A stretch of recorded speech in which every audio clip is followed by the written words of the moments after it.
It's Wednesday, and if you're here, I believe it's for a reason.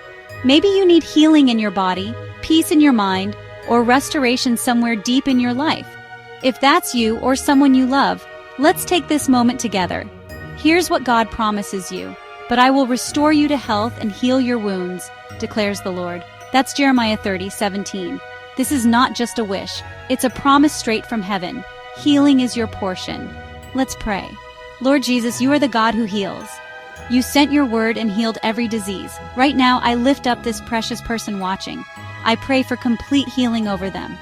In their body, in their mind, in their soul, let every affliction, every pain, and every emotional wound be touched by your divine power. I speak to every sickness, leave in the name of Jesus. I speak to anxiety and fear, be still. I speak to broken hearts, be restored right now. Father, restore peace in the mind, strength in the body, and joy in the spirit. Let your healing anointing flow now, from the top of their head to the soles of their feet. We receive it by faith, we believe it, and we thank you in advance, Lord. In Jesus' name, amen. If you believe this prayer, type healing in the comments and share this with someone who needs it today. Subscribe for more weekly prayers.